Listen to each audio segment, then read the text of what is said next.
ಮೊನ್ನೆ ಗೋಬಿ ತಿನ್ಬೇಕು ಅಂತ ಕೇಳಿದೆ, ಆಚೆ ಹೋಗೋದು ಬೇಡ ಮನೇಲೆ ಮಾಡ್ಕೊಡ್ತೀನಿ ಅಂತ ಮನೇಲಿ ಮಾಡ್ಕೊಟ್ಟೆ. ಇವಾಗ ಎಗ್ ರೈಸ್ ತಿನ್ಬೇಕು ಅನಿಸ್ತಿದೆ, ಮನೇಲಿ ಮಾಡ್ಕೊಡ್ತೀಯಾ ಆಚೆ ಹೋಗೋಣ? ಮನೇಲೇನೆ ನಿಮಗೆ ಫಸ್ಟ್ ಕ್ಲಾಸ್ ಎಗ್ ರೈಸ್ ಮಾಡ್ಕೊಡ್ತೀನಿ. ನೀನು ಸ್ಟ್ರೀಟ್ ಅಲ್ಲೂ ಕೂಡ ಆ ತರ ಟೇಸ್ಟ್ ತಿಂದಿರಲ್ಲ, ನಾನು ಇವತ್ತು ನಿನ್ಗೆ ಮಾಡ್ಕೊಡ್ತೀನಿ. ನಿಜ? ಸರಿ, ಮಾಡಿ ನೋಡೋಣ.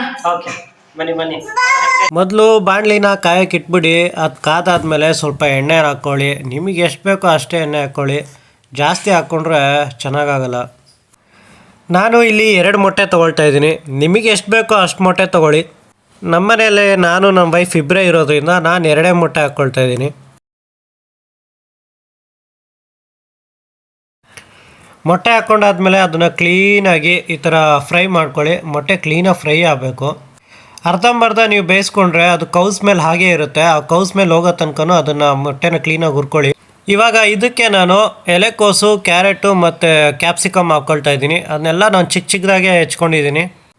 ನೀವು ಇಷ್ಟು ತರಕಾರಿನ ಹಾಕಿದ್ರೆ ತುಂಬ ಚೆನ್ನಾಗಿ ಟೇಸ್ಟ್ ಕೊಡುತ್ತೆ.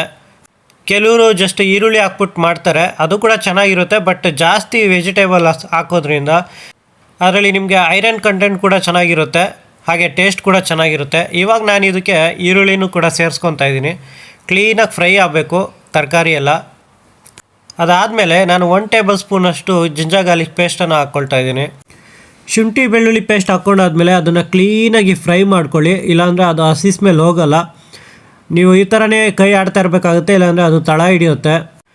ಕ್ಲೀನಾಗಿ ಅದೆಲ್ಲ ಫ್ರೈ ಆದಮೇಲೆ ನೀವು ಈಗಾಗಲೇ ಮಾಡ್ಕೊಂಡು ಇಟ್ಕೊಂಡಿರೋಂತಹ ವೈಟ್ ರೈಸನ್ನು ಅದಕ್ಕೆ ಆ್ಯಡ್ ಮಾಡಿ. ವೈಟ್ ರೈಸ್ ಹಾಕ್ಕೊಂಡಾದ್ಮೇಲೆ ವೈಟ್ ರೈಸ್ಗೆ ಆ ತರಕಾರಿ ಎಲ್ಲ ಕ್ಲೀನಾಗಿ ಮಿಕ್ಸ್ ಆಗಬೇಕು. ಆ ಥರ ಕ್ಲೀನಾಗಿ ಮಿಕ್ಸ್ ಮಾಡ್ಕೊಳ್ಳಿ. ಮಿಕ್ಸ್ ಮಾಡಬೇಕಾದ್ರೆ ಹೈ ಫ್ಲೇಮಲ್ಲೇ ಇರಲಿ ಗ್ಯಾಸು. ಅನ್ನದ ಜೊತೆ ತರಕಾರಿ ಇನ್ನೂ ಬೇಯುತ್ತೆ ಕ್ಲೀನಾಗಿ. ಇವಾಗ ನಾನು ಇದಕ್ಕೆ 2 ಟೇಬಲ್ ಸ್ಪೂನಷ್ಟು ಅಚ್ಚ ಖಾರದ ಪುಡಿನ ಹಾಕ್ಕೊತಾ ಇದ್ದೀನಿ. ಸ್ವಲ್ಪ ನಾನು ಖಾರನೇ ಜಾಸ್ತಿ ತಿಂತೀನಿ ಹಾಗಾಗಿ. ಅದಾದಮೇಲೆ ನಾನು ಗರಂ ಮಸಾಲ ಹಾಕ್ಕೊಳ್ತಾ ಇದ್ದೀನಿ 1 ಟೇಬಲ್ ಸ್ಪೂನಷ್ಟು.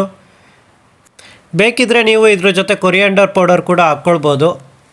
ಅದಾದಮೇಲೆ ನಾನು ಯೂಸ್ ಮಾಡ್ತಾಯಿದ್ದೀನಿ ಬ್ಲ್ಯಾಕ್ ಪೆಪ್ಪರ್ ಪೌಡರನ್ನು.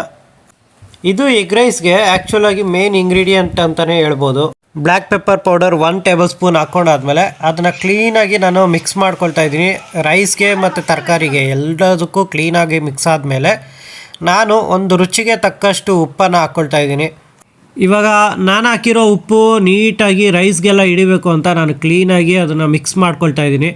ಅದಾದಮೇಲೆ ನಾನು ಗ್ರೀನ್ ಚಿಲ್ಲಿ ಪೇಸ್ಟನ್ನು ಹಾಕ್ಕೊಳ್ತಾ ಇದ್ದೀನಿ. ಸ್ವಲ್ಪನೇ ಹಾಕ್ಕೊಳ್ತಾ ಇದ್ದೀನಿ, ಜಾಸ್ತಿ ಬೇಡ. ಅದಾದಮೇಲೆ ನಾನು ಸ್ವಲ್ಪ ಸೋಯಾ ಸಾಸನ್ನು ಹಾಕ್ಕೊಳ್ತಾ ಇದ್ದೀನಿ, ಡಾರ್ಕ್ ಸೋಯಾ ಸಾಸ್. ಇದೇ ನಮ್ಮ ಎಗ್ ರೈಸ್ಗೆ ಕಲರನ್ನು ತಂದ್ಕೊಡೋದು. ಎರಡೂ ಹಾಕ್ಕೊಂಡಾದ್ಮೇಲೆ ನಾನಿವಾಗ ನೀಟಾಗಿ ಅದನ್ನು ಮಿಕ್ಸ್ ಮಾಡ್ತಾಯಿದ್ದೀನಿ. ನೋಡಿ, ಮಿಕ್ಸ್ ಮಾಡ್ಕೊಳ್ಬೇಕಾದ್ರೇ ಆ ಕಲರ್ ಚೇಂಜ್ ಆಗ್ತಾ ಹೋಗುತ್ತೆ. ಇವಾಗ ಸ್ಟ್ರೀಟ್ ಸ್ಟೈಲಲ್ಲಿ ಹೆಂಗೆ ನೋಡ್ತೀರಲ್ಲ ಅದೇ ರೀತಿಯೇ ಕಲರ್ ಚೇಂಜ್ ಆಗುತ್ತೆ. ಲಾಸ್ಟಲ್ಲಿ ಕೊತ್ತಂಬರಿನ ಹಾಕಿ ಫೈನಲ್ ಟಚ್ ಕೊಟ್ಟರೆ ಎಗ್ ರೈಸ್ ಇಲ್ಲಿಗೆ ಕಂಪ್ಲೀಟ್ ಆಗುತ್ತೆ. ಕೊತ್ತಂಬರಿಯಲ್ಲಿ ಕಂಜೂಸ್ ಮಾಡಲೇಬೇಡಿ, ಎಷ್ಟಾಗುತ್ತೋ ಅಷ್ಟು ಕೊತ್ತಂಬರಿ ಹಾಕಿ, ಅದು ಕೂಡ ಒಳ್ಳೆ ಟೇಸ್ಟ್ ಸಿಗುತ್ತೆ ನೀವು ತಿನ್ನಬೇಕಾದ್ರೆ. ಎಗ್ ರೈಸಲ್ಲಿ ಮೇಯ್ನು ಕೊತ್ತಂಬರಿ, ಈರುಳ್ಳಿ ಇವೇ ಮೇಯ್ನು ಇಂಗ್ರೀಡಿಯೆಂಟ್ಸು ನಿಮಗೆ ಟೇಸ್ಟ್ನ ಜಾಸ್ತಿ ಮಾಡೋದಕ್ಕೆ.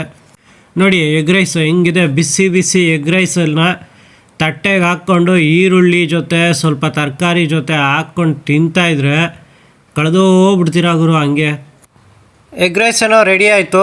ನಮ್ಮ ಹೋಮ್ ಮಿನಿಸ್ಟರ್ಗೆ ಹೆಂಗೆ ಇದೆ ಅಂತ ಕೇಳೋಣ ಬನ್ನಿ. ಹೆಂಗೈತೆ? ಚೆನ್ನಾಯ್ತಾ? ಸ್ಟ್ರೀಟಲ್ಲಿ ತಿಂತೀರಾ ಅದಕ್ಕಿಂತ ಚೆನ್ನಾಗಿದೆ ಹೆಂಗೆ? ನೋಡೋದಲ್ಲ, ಸಿಂಪಲ್ ಆಗಿ ಮಾಡಿದ್ದೀನಿ ಎಗ್ ರೈಸು. ಫುಲ್ ರೆಸಿಪಿ ಇದೆ, ನೋಡ್ಕೊಳ್ಳಿ, ಮನೇಲಿ ಮಾಡ್ಕೊಳ್ಳಿ, ತಿನ್ಕೊಂಡು ಮಜಾ ಮಾಡಿ. ನೋಡಿದ್ರಲ್ಲ, ಇಷ್ಟೇ ಎಗ್ ರೈಸು. ಮಾಡ್ಕೊಳ್ಳಿ, ತಿನ್ಕೊಳ್ಳಿ, ಮಜಾ ಮಾಡಿ. ವಿಡಿಯೋ ಇಷ್ಟ ಆಗಿದ್ದರೆ ಲೈಕ್ ಮಾಡಿ, ನನ್ನ ಚಾನಲ್ನ ಸಬ್ಸ್ಕ್ರೈಬ್ ಮಾಡ್ಕೊಳ್ಳಿ, ಹಾಗೆ ಬೆಲ್ ಐಕಾನ್ನ ಕ್ಲಿಕ್ ಮಾಡಿ. Thanks for watching.